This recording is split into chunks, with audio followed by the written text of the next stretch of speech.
Assalamualaikum warahmatullahi wabarakatuh. Sahabat Kepoin Islam, sepeninggal Nabi Musa dan Nabi Harun, lantas siapakah yang memimpin kaum Bani Israel? Ia adalah Yusha bin An-Nasai bin Ifraim bin Yusuf bin Yakub bin Ishak bin Ibrahim. Ahli kitab menyebut Yusha saudara sepupu Hud. Allah menyebutnya di dalam Al-Quran, namun tidak menyebut namanya secara jelas, tepatnya dalam kisah Khidir, seperti yang telah disebutkan sebelumnya dalam firman Allah Subhanahu wa Ta'ala. Dan ingatlah ketika Musa berkata kepada pembantunya, Quran Surah Al-Kahfi ayat 60. Maka ketika mereka telah melewati tempat itu, Musa berkata kepada pembantunya, Quran Surah Al-Kahfi ayat 62. Sebelumnya juga telah kami sebutkan sebuah hadis dalam kitab Sahih dari riwayat Ubay bin Ka'ab dari Nabi SAW bahwa yang dimaksud adalah Yusha bin Nun. Yusha disepakati sebagai seorang nabi menurut ahli kitab. Sekelompok Bani Israel, di antaranya Samiri, tidak mengakui kenabian siapapun setelah Musa selain Yusha bin Nun, karena namanya tercantum dengan jelas dalam kitab Taurat. Namun mereka mengingkari kitab yang diturunkan setelahnya atau Al-Quran. Padahal Al-Quran itu membenarkan apa yang ada pada mereka. Semoga laknat Allah terus menimpa mereka tiada henti hingga hari kiamat. Terkait riwayat yang disampaikan Ibnu Jarir dan mufassir lain dari Muhammad bin Ishaq bahwa kenabian Musa dialihkan kepada Yusha di akhir usia Musa. Lalu Musa menemui Yusha dan bertanya padanya apa saja perintah dan larangan yang diwahyukan Allah kepadanya. Sampai-sampai Yusha berkata kepada Musa kalimullah, wahai kalimullah, sebelumnya aku tidak bertanya kepadamu tentang wahyu yang disampaikan Allah padamu, hingga kau lebih dulu memberitahuku. Saat itulah Musa tidak ingin hidup lagi dan menginginkan mati. Riwayat ini perlu dikaji lebih jauh, karena perintah, wahyu, aturan syariat, dan firman Allah terus disampaikan padanya hingga ia wafat, dan ia tetap dikuatkan, dimuliakan, dan terhormat di sisi Allah, seperti yang telah kami sebutkan dalam kisah Musa memukul mata malaikat maut hingga tercungkil yang bersumber dari kitab Sahih. Allah kembali mengutus malaikat maut kepadanya. Jika ia ingin tetap hidup, hendaklah ia meletakkan tangannya di atas kulit kerbau.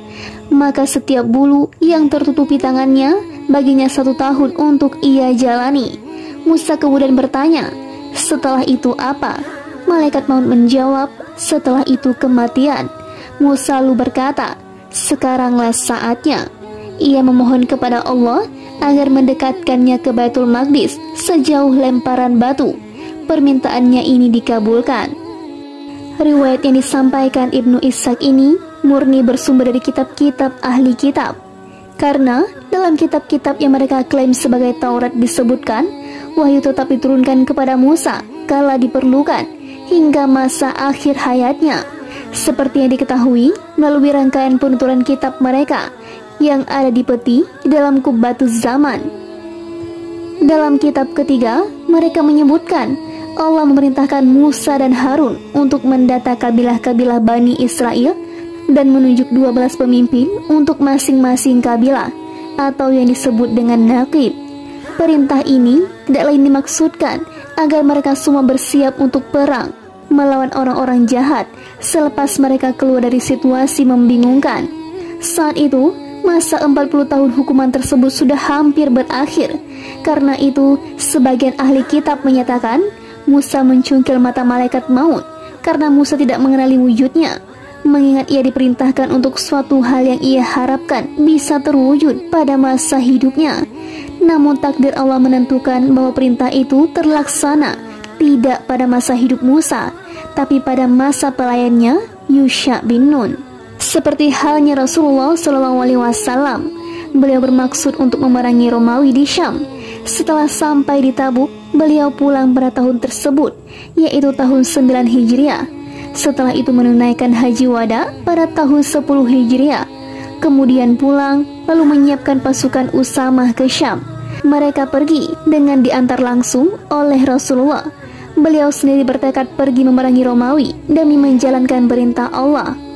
Perangilah orang-orang yang tidak beriman kepada Allah dan hari kemudian, mereka yang tidak mengharamkan apa yang telah diharamkan Allah dan Rasul-Nya, dan mereka yang tidak beragama dengan agama yang benar atau agama Allah, yaitu orang-orang yang telah diberikan kitab, hingga mereka membayar jizyah atau pajak dengan patuh, sedang mereka dalam keadaan tunduk. Quran Surah At-Taubah ayat 29. Setelah memberangkatkan pasukan Usama, Rasulullah wafat kala Usama singgah di Jaraf. Kawan sekaligus khalifah beliau, Abu Bakar As-Siddiq, memberangkatkan pasukan Usama. Selanjutnya, ketika Jazirah Arab mulai lusuh berdebu dan kala bangsa Arab tertimpa petaka hebat, Abu Bakar mengembalikan kebenaran ke tempat semula. Abu Bakar mengirim sejumlah pasukan ke Irak untuk memerangi para pengikut Kisra, Raja Persia, juga ke Syam untuk memerangi para pengikut Kaisar, Raja Romawi. Allah memberi mereka kemenangan, membuat mereka berkuasa dan menyerahkan para musuh ke tangan mereka. Demikian halnya dengan Musa, Allah memerintahkannya untuk menganugerahkan tentara Bani Israel dan menunjuk sejumlah pemimpin untuk mereka, seperti yang disampaikan Allah, dan sungguh Allah telah mengambil perjanjian dari Bani Israel, dan kami telah mengangkat 12 orang pemimpin di antara mereka. Dan Allah berfirman, Aku bersamamu, sungguh jika kamu melaksanakan salat dan menunaikan zakat serta beriman kepada Rasul-Rasulku, dan kamu bantu mereka, dan kamu pinjamkan kepada Allah pinjaman yang baik, pasti akan aku hapus kesalahan-kesalahanmu, dan pasti akan aku masukkan ke dalam surga yang mengalir di bawahnya sungai-sungai. Tetapi barang siapa kafir di antaramu setelah itu, maka sesungguhnya dia telah tersesat dari jalan yang lurus. Quran Surah Al-Maidah ayat 12. Allah berfirman kepada mereka, jika kalian menunaikan apa yang kuwajibkan pada kalian dan tidak mundur dari peperangan seperti saat pertama kali, akan kujadikan pahala perang ini sebagai penebus hukuman atas dosa kalian sebelumnya. Seperti yang Allah sampaikan tentang orang-orang Baduy yang tidak ikut berperang bersama Rasulullah dalam perang Hudaybiyah. Katakanlah kepada orang-orang Baduy yang tertinggal, kamu akan diajak untuk memerangi kaum yang mempunyai kekuatan yang besar. Kamu harus memerangi mereka kecuali mereka menyerah. Jika kamu patuhi ajakan itu, Allah akan memberimu pahala yang baik. Tetapi jika kamu berpaling seperti yang kamu perbuat sebelumnya, Dia akan mengazab kamu dengan azab yang pedih. Quran Surah Al-Fath ayat 16. Seperti itu pula yang Allah sampaikan kepada Bani Israel. Tetapi barang siapa kafir di antaramu setelah itu, maka sesungguhnya dia telah tersesat dari jalan yang lurus. Selanjutnya Allah mencela atas tindakan buruk dan pelanggaran janji yang mereka lakukan, seperti halnya celaan yang ia tujukan kepada orang-orang Nasrani karena berselisih dalam agama. Intinya, Allah memerintahkan Nabi Musa untuk mendata nama para prajurit Bani Israel yang bisa memanggul senjata dan berperang, yang sudah berusia 20 tahun ke atas, dan menunjuk seorang pemimpin untuk setiap kabilah. Kabilah pertama adalah kabilah Rubil, karena Rubil adalah anak pertama Yakub. Jumlah prajurit kabilah ini mencapai 46.500 personil, dipimpin Yashur bin Syadiur. Kabilah kedua adalah kabilah Syamun. Prajurit kabilah ini berjumlah 59.300 personil, dipimpin Shalomiel bin Haru Yashtai. Kabilah ketiga adalah kabilah Yahuza. Prajurit kabilah ini berjumlah 74.600 personil, dipimpin Nahshun bin Aminadab. Kabilah keempat adalah kabilah Issachar. Mereka berjumlah 54.400 personil, dipimpin Nasyail bin Syawar. Kabilah kelima adalah kabilah Yusuf. Mereka berjumlah 40.500 personil, dipimpin Yusha bin Nun. Kabilah keenam adalah kabilah Maisha. Mereka berjumlah 31.200 personil, dipimpin Jamlail bin Fazashur. Kabilah ketujuh adalah kabilah Benjamin. Mereka berjumlah 35.400 personil, dipimpin Abidan Jad'un. Kabilah kedelapan adalah kabilah Had. Mereka berjumlah 45.650 personil, dipimpin Yasaf bin Rawail. Kabilah kesembilan adalah kabilah Ashir. Mereka berjumlah 41.500 personil, dipimpin Fajil bin Akran. Kabilah ke-10 adalah kabilah Dan. Mereka berjumlah 62.700 personil, dipimpin Akhyazar bin Amsyadai. Kabilah ke-11 adalah kabilah Naftali. Mereka berjumlah 53.400 personil, dipimpin Bab bin Hailun. Demikian teks kitab yang ada di tangan mereka. Untuk kabilah ke-12, yaitu Bani Lawi, tidak dicatat bersama kabilah yang lain, sebab Allah memerintahkan Musa untuk tidak menyertakan mereka dalam barisan prajurit, karena mereka sudah memiliki tugas tersendiri, memikul kubbatus syahadah atau kubbatus zaman, Ka'bah mereka, memasang dan menjaganya. Selanjutnya, membawanya saat Bani Israel pindah. Mereka adalah cucu-cucu Musa dan Harun. Mereka berjumlah 22.000 orang, mulai dari yang berusia 1 bulan dan seterusnya. Bani Lawi sendiri terdiri dari beberapa kelompok. Di setiap kelompoknya pasti ada beberapa orang yang bertugas menjaga kubbatus zaman, merawat, mendirikan, dan memindahkan. Mereka semua berada di sekitar kubah ini, baik saat singgah ataupun dalam perjalanan. Jumlah total prajurit Bani Israel tidak termasuk Bani Lawi mencapai 571.656 personil. Hanya saja ahli kitab menyebutkan jumlah populasi Bani Israel yang berusia 20 tahun ke atas yang sudah bisa memanggul senjata mencapai 603.555 orang, tidak termasuk Bani Lawi. Data ini perlu dikaji lebih jauh karena jumlah Bani Israel seperti tersebut di atas sesuai dengan data yang kami temukan dalam kitab mereka, tidak sesuai dengan angka yang mereka sebutkan. Bani Lawi ditugaskan untuk menjaga kubbatus zaman. Mereka berada di tengah-tengah Bani Israel. Mereka adalah pusatnya. Sayap kanan dipimpin Bani Raubil, sayap kiri dipimpin Bani Dan, dan Bani Naftali memimpin bagian belakang. Musa berdasarkan perintah Allah menunjuk sejumlah pemimpin di kalangan Bani Harun, seperti yang ada pada masa ayah mereka sebelumnya. Mereka yang ditunjuk adalah Nadab, ia adalah anak pertama Harun, Abihu, Azar, dan Yatsmur. Intinya, tak tersisa lagi seorang pun di antara Bani Israel yang dulu mundur untuk memasuki kota orang-orang jahat yang mengatakan, "Karena itu, pergilah engkau bersama Robmu dan berperanglah kamu berdua. Biarkan kami tetap menanti di sini saja." Demikian diriwayatkan At-Tawri dari Abu Sa'id, dari Ikrimah, dari Ibnu Abbas, juga dinyatakan Qatadah dan Ikrimah. Diriwayatkan As-Suddi dari Ibnu Abbas, Ibnu Mas'ud, dan sejumlah sahabat lain, hingga Ibnu Abbas dan ulama salaf lain, juga ulama khalaf, menyatakan Musa meninggal dunia, dan selanjutnya Harun, saat keduanya masih berada pada situasi membingungkan. Ibnu Ishaq menyatakan bahwa yang menaklukkan Baitul Maqdis adalah Musa, yang benar adalah Yusha bin Nun. Ia berada di barisan depan pasukan Bani Israel. Di tengah perjalanan menuju Baitul Maqdis, terjadilah kisah Bal'am bin Baura yang disebut dalam firman Allah, "Dan bacakanlah Muhammad kepada mereka berita orang yang telah kami berikan ayat-ayat kami kepadanya, kemudian dia melepaskan diri dari ayat-ayat itu, lalu dia diikuti oleh setan sampai dia tergoda, maka jadilah dia termasuk orang-orang yang sesat. Dan sekiranya kami menghendaki, niscaya kami tinggikan derajatnya dengan ayat-ayat itu, tetapi dia cenderung kepada dunia dan mengikuti keinginannya yang rendah. Maka perumpamaannya seperti anjing. Jika kamu menghalaunya, dijulurkan lidahnya, dan jika kamu membiarkannya, dia menjulurkan lidahnya juga. Demikianlah perumpamaan orang-orang yang mendustakan ayat-ayat kami. Maka ceritakanlah kisah-kisah itu agar mereka berpikir. Sangat buruk perumpamaan orang-orang yang mendustakan ayat-ayat kami. Mereka menzalimi diri sendiri. Quran Surah Al-A'raf ayat 175-177.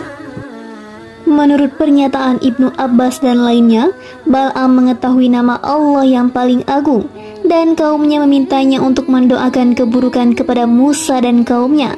Tapi Bal'am tidak memenuhi permintaan mereka itu. Namun, mereka terus mendesak. Akhirnya Bal'am naik ke keledai miliknya, lalu pergi ke arah perkemahan Bani Israel. Setelah melihat mereka dari kejauhan, keledainya mendekam. Bal'am kemudian memukulnya hingga keledai berdiri. Setelah itu, keledai berjalan tidak terlalu jauh dan kembali mendekam. Bal'am kembali memukul lebih keras dari yang pertama. Keledai kemudian berdiri. Setelah itu mendekam lagi. Bal'am kembali memukulnya. Kemudian atas kuasa Allah, keledainya berbicara, "Wahai Bal'am, kau mau kemana? Apa kau tidak melihat malaikat-malaikat di depanku ini? Mereka mengalihkan wajahku ini. Apa kau mau menghampiri Nabi Allah dan kaum mukminin untuk mendoakan keburukan kepada mereka?" Bal'am tidak mau turun, malah memukul keledainya. Keledai membawanya hingga ia tepat berada di atas Musa dan kaumnya, di atas puncak gunung Husban. Ia melihat ke arah perkemahan Musa dan Bani Israel. Ia kemudian bermaksud untuk mendoakan keburukan kepada Musa dan Bani Israel. Namun lidahnya tidak mampu mengucapkan selain doa kebaikan untuk Musa dan kaumnya. Justru kaumnya sendiri yang ia doakan keburukan. Kaumnya kemudian mencela Bal'am karena hal tersebut. Bal'am lalu mengemukakan alasan pada mereka. Karena itulah yang terucap oleh lisannya. Lidahnya kemudian menjulur sampai ke dada. Bal'am kemudian berkata kepada kaumnya, "Hilang sudah dunia dan akhiratku. Yang tersisa kini hanya makar dan tipu daya." Bal'am kemudian memerintahkan kaumnya agar merias kaum wanita di antara mereka. Lalu mereka dikirim untuk menjual barang-barang, sekaligus menawarkan para wanita tersebut kepada mereka agar mereka jatuh dalam perbuatan zina. Kalau ada seseorang di antara mereka atau Bani Israel, kalian sudah tidak perlu lagi merisaukan mereka. Kaum Bal'am kemudian melaksanakan perintahnya. Mereka merias kaum wanita dan mengirim mereka ke tempat-tempat perkemahan Bani Israel. Seorang wanita di antaranya, namanya Kasbati, melintas di hadapan salah seorang pembesar Bani Israel, namanya Zari bin Shalum. Menurut salah satu pendapat, ia adalah pemimpin kabilah Bani Syamun bin Yakub. Zari kemudian membawa wanita tersebut masuk ke dalam kemahnya, lalu berduaan dengannya. Allah kemudian mengirim penyakit taun kepada Bani Israel. Mereka kemudian menyelidiki penyebabnya. Setelah perbuatan keji tersebut terdengar Fanhash bin Aizar bin Harun, ia langsung mengambil sangkur dari besi. Ia memasuki kemah kedua orang tersebut lalu menikam keduanya sekaligus. Setelah itu, ia keluar membawa keduanya dengan sangkur di tangan.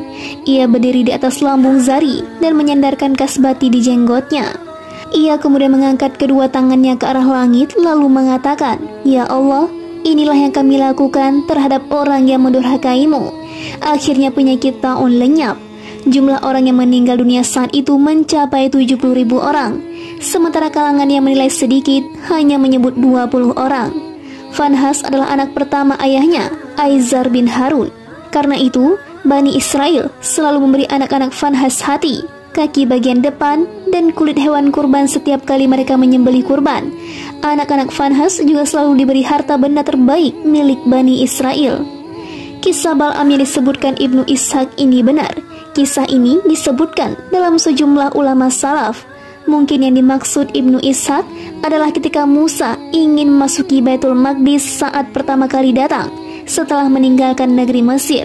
Hanya saja, para penukil tidak memahami maksud Ibnu Ishaq. Teks kitab Taurat yang kami sebutkan sebelumnya memperkuat sebagian dari hal tersebut. Mungkin ini kisah berbeda yang terjadi di sela-sela mereka berkelana di bumi tak tentu arah, karena rangkaian kisah ini menyebut Gunung Husban. Gunung ini terletak jauh dari Baitul Maqdis, atau mungkin saat Musa tengah menuju Baitul Maqdis, seperti yang dinyatakan secara tegas oleh As-Suddi. Berdasarkan asumsi yang mana saja, pendapat mayoritas menyebutkan Harun meninggal dunia kala Bani Israel berada dalam situasi bingung tak tentu arah, tepatnya 2 tahun sebelum Musa meninggal dunia. Musa juga meninggal dunia dalam situasi yang sama, seperti yang telah kami sebutkan sebelumnya. Ia memohon kepada Robnya untuk didekatkan ke Baitul Maqdis. Permohonan Musa ini dikabulkan. Sepertinya, yang mengeluarkan mereka dari situasi bingung tak tentu arah dan yang membawa mereka menuju Baitul Maqdis adalah Yusha bin Nun.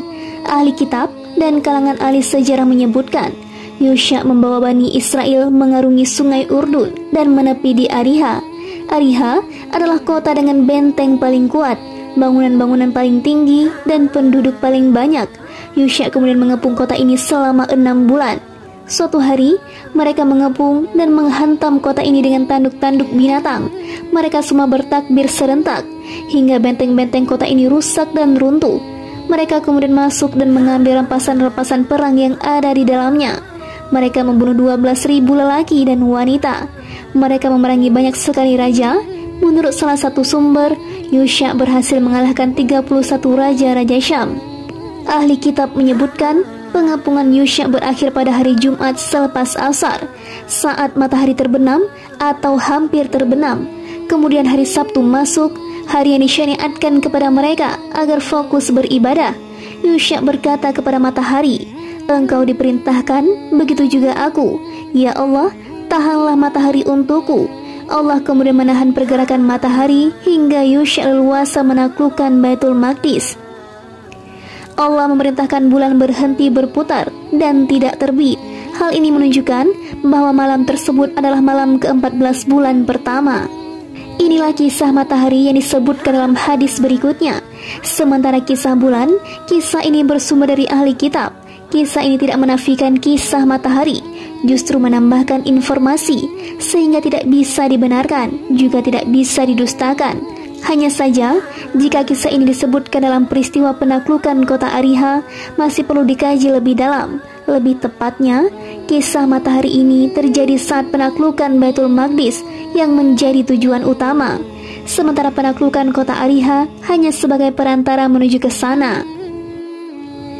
Imam Ahmad menuturkan, Aswad bin Amir bercerita kepada kami, Abu Bakar bercerita kepada kami, dari Hisham, dari Ibnu Sirin, dari Abu Hurairah, ia berkata, Rasulullah SAW bersabda, "Sungguh, matahari tidak pernah ditahan untuk seorang pun, kecuali untuk Yusha selama beberapa hari.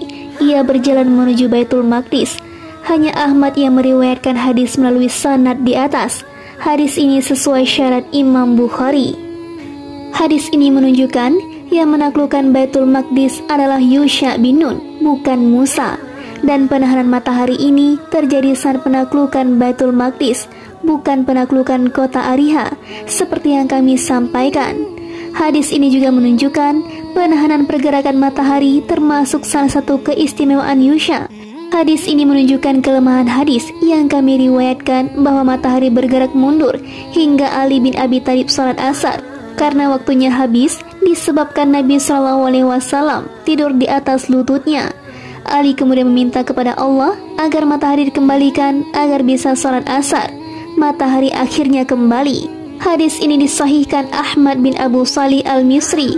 Hanya saja, hadis ini tidak tertera dalam kitab-kitab sahih ataupun sunan. Inilah di antara salah satu faktor yang mendorong penukilan hadis tersebut. Hadis ini hanya diriwayatkan oleh seorang wanita dari kalangan Ahlul Bait yang tidak diketahui kondisinya. Imam Ahmad menuturkan, Abdul Razak bercerita kepada kami, Ma'mar bercerita kepada kami, dari Himam, dari Abu Hurairah. Ia berkata, Rasulullah SAW bersabda, salah seorang nabi berperang, lalu ia berkata kepada kaumnya, jangan ada lelaki yang baru menikahi seorang wanita mengikutiku untuk berperang, sementara ia berkeinginan menggaulinya, namun belum ia gauli. Jangan pula seseorang yang telah mendirikan bangunan, namun atapnya belum ia pasang. Jangan pula seseorang yang telah membeli kambing atau unta bunting, sementara ia menantikan anak-anaknya. Nabi tersebut kemudian berperang, lalu mendekati sebuah negeri saat salat asar tiba, atau mendekati waktu salat asar. Ia kemudian berkata kepada matahari, kau diperintahkan, seperti itu juga aku. Ya Allah, tahanlah ia sedikit untukku. Matahari kemudian ditahan untuknya, hingga Allah memberikan kemenangan untuknya. Mereka kemudian mengumpulkan harta rampasan perang. Api kemudian datang untuk memakan rampasan perang itu, namun api enggan memakannya. Nabi tersebut mengatakan, di antara kalian ada yang telah mencuri harta rampasan perang. Setiap kabilah harus berjanji setia kepadaku dengan diwakili satu orang. Mereka kemudian berjanji setia padanya. Kemudian ada seseorang menjabat tangannya. Si Nabi lalu berkata, yang mencuri harta rampasan adalah salah seorang di antara kabilahmu. Perintahkan seluruh kabilahmu untuk berjanji setia kepadaku. Seluruh kabilah orang itu berjanji setia kepada sang Nabi. Kemudian ada 2 atau 3 lelaki berjabat tangan dengan Nabi. Nabi lalu berkata, "Kalian yang mencuri." Mereka kemudian mengeluarkan emas sebesar kepala sapi. Lalu mereka meletakkan emas itu saat semua harta rampasan perang sudah diletakkan di tanah. Api kemudian datang lalu melahap semuanya. Harta rampasan perang tidak dihalalkan untuk seorang pun sebelum kita. Karena Allah melihat kelemahan kita, Allah menghalalkannya untuk kita. Hanya Muslim yang meriwayatkan hadis ini dengan sanad di atas. Bazar meriwayatkan hadis serupa dari Jalul Mubarak bin Fadalah, dari Ubaidullah bin Sa'id al-Makburi, dari Abu Hurairah, dari Nabi SAW. Muslim mengatakan, hadis ini juga diriwayatkan Muhammad bin Ajlan dari Sa'id al-Makburi, juga diriwayatkan Qatadah dari Sa'di bin Musayyib, dari Abu Hurairah, dari Nabi SAW. Intinya, saat Yusya memasuki pintu gerbang Madinah bersama pasukan Bani Israel, mereka diperintahkan untuk menunduk ruku seraya merendahkan hati dan bersyukur kepada Allah Azza wa Jalla atas kemenangan besar yang diberikan, seperti yang ia janjikan kepada Yusya. Dan saat masuk harus mengucapkan hittat, yaitu semoga dosa-dosa kami sebelumnya dihapus kala kami mundur untuk berperang. Karena itu, saat Rasulullah menaklukkan Mekah, beliau masuk dengan mengendarai unta dalam kondisi menunduk, memuji dan bersyukur, hingga bagian ujung jenggot beliau menyentuh pelana unta. Karena beliau menundukkan kepala untuk Allah Azza wa Jalla bersama pasukan yang sekujur tubuhnya terbalut baju perang. Tidak ada yang terlihat selain bola mata mereka. Terlebih batalion hijau di mana Rasulullah ada di sana. Setelah memasuki Mekah, beliau mandi lalu salat 8 rakaat, salat syukur atas kemenangan yang diberi. Demikian menurut pendapat ulama yang masyhur. Yang lain berpendapat salat tersebut adalah salat duha. Kalangan yang menyebut salat tersebut sebagai salat duha tidak memiliki alasan apapun selain karena dilakukan pada waktu duha. Bani Israel melanggar tutur kata dan perbuatan yang diperintahkan untuk dilakukan. Mereka memasuki pintu gerbang dengan mengesot sambil mengatakan, "Limpahkanlah kepada kami biji-biji gandum." Riwayat lain menyebut gandum dalam jelai. Intinya, mereka mengubah apa yang diperintahkan dan memperolok-oloknya, seperti yang dituturkan Allah tentang mereka dalam surah Al-A'raf, surah Makkiyah. Dan ingatlah ketika dikatakan kepada mereka atau Bani Israel, "Diamlah di negeri ini atau Baitul Maqdis, dan makanlah dari hasil buminya di mana saja kamu kehendaki. Dan katakanlah, bebaskanlah kami dari dosa kami, dan masukilah pintu gerbangnya sambil membungkuk. Niscaya kami ampuni kesalahan-kesalahanmu. Kelak akan kami tambah pahala kepada orang-orang yang berbuat baik." Maka orang-orang yang zalim di antara mereka mengganti perkataan itu dengan perkataan yang tidak dikatakan kepada mereka. Maka kami timpakan kepada mereka azab dari langit disebabkan kezaliman mereka. Quran Surah Al-A'raf ayat 161-162. Dalam Surah Al-Baqarah, Surah Madaniyah, Allah Subhanahu wa Ta'ala berfirman seraya menyampaikan khitab pada mereka, "Dan ingatlah ketika kami berfirman, masuklah ke negeri ini atau Baitul Maqdis, maka makanlah dengan nikmat berbagai makanan yang ada di sana sesukamu, dan masukilah pintu gerbangnya sambil membungkuk, dan katakanlah, bebaskanlah kami dari dosa-dosa kami. Niscaya kami ampuni kesalahan-kesalahanmu, dan kami akan menambah karunia bagi orang yang berbuat kebaikan." Lalu orang-orang yang zalim mengganti perintah dengan perintah lain yang tidak diperintahkan kepada mereka. Maka kami turunkan malapetaka dari langit kepada orang-orang yang zalim itu, karena mereka selalu berbuat fasik. Quran Surah Al-Baqarah ayat 58-59. At-Tawri meriwayatkan dari A'masi, dari Minhal bin Amr, dari Sa'id bin Jubair, dari Ibnu Abbas, dan masukilah pintu gerbangnya sambil membungkuk. Ia berkata, dengan ruku melalui pintu gerbang yang kecil.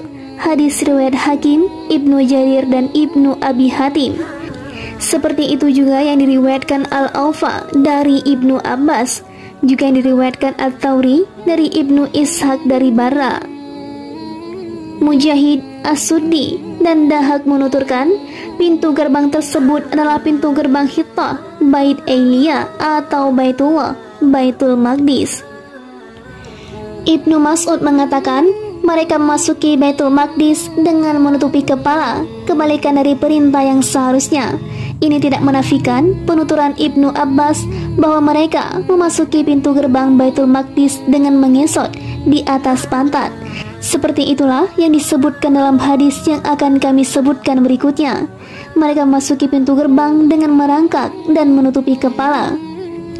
Firman-Nya, dan katakanlah, bebaskanlah kami dari dosa-dosa kami.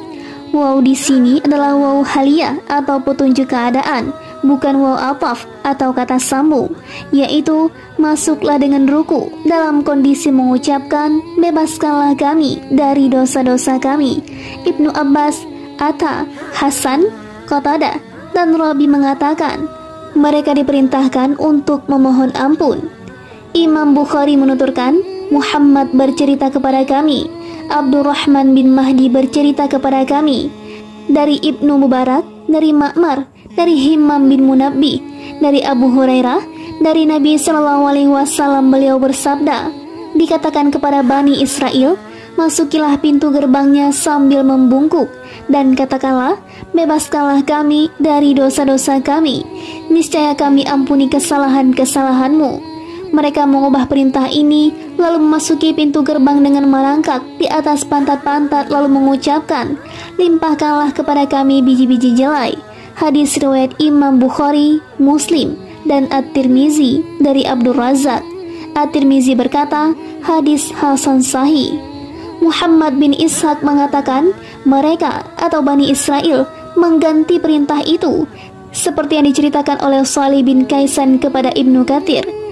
Dari Salih, bekas budak Taumah, dari Abu Hurairah, dari seseorang yang tidak Ibnu Katsir curigai, dari Ibnu Abbas, Rasulullah SAW bersabda, mereka memasuki pintu gerbang dengan merangkak di atas pantat-pantat mereka, padahal mereka diperintahkan untuk memasukinya dengan ruku, sambil mengatakan, limpahkanlah kepada kami biji-biji jelai. Asbat meriwayatkan dari As-Suddi, dari Murrah, dari Ibnu Mas'ud, ia berkata, berkenaan firman Allah, lalu orang-orang yang zalim mengganti perintah dengan perintah lain yang tidak diperintahkan kepada mereka. Ia berkata, ketika memasuki kota tersebut, mereka mengatakan, limpahkanlah kepada kami biji-biji gandum yang merah dan tertutup. Di dalamnya terdapat gandum yang berwarna hitam. Allah menyebut sebagai hukuman atas pelanggaran ini, Allah menurunkan petaka dari langit, yaitu penyakit taun, seperti disebutkan dalam kitab Sahihain dari hadis Zuhri, dari Amir bin Sa'ad, dari hadis Malik, dari Muhammad bin Munkadir, dari Salim Abu Nadir, dari Amir bin Sa'id, dari Usama bin Zaid, dari Rasulullah SAW. Beliau bersabda, sungguh penyakit ini atau taun merupakan petaka yang dengannya sebagian umat sebelum kalian disiksa. An-Nasa'i dan Ibnu Hibban juga meriwayatkan hadis dengan bentuk matan yang sama dari At-Thawri, dari Habib bin Abu Tabib, dari Ibrahim bin Sa'ad bin Abi Waqqash, dari ayahnya juga Usama bin Zaid dan Huzaimah bin Thabit. Mereka berkata, Rasulullah SAW bersabda, taun adalah petaka, dengannya suatu umat sebelum kalian disiksa. Dahak meriwayatkan dari Ibnu Abbas, Rij adalah azab. Seperti itu juga yang disampaikan Mujahid, Abu Malik, As-Suddi, Hasan, dan Qatadah. Abu Aliyah mengatakan Rij adalah murka. Asy-Sya'bi mengatakan Rij mungkin taun atau mungkin udara yang sangat dingin. Sa'id bin Jubair mengatakan Rij adalah taun. Setelah Bani Israel menguasai Baitul Maqdis, kawasan ini terus di bawah kendali mereka. Di tengah-tengah mereka ada Nabi Yusha yang memutuskan perkara di antara mereka dengan kitab Taurat, hingga ia wafat dalam usia 127 tahun. Setelah Musa meninggal dunia, Yusha hidup selama 27 tahun. Wallahu a'lam.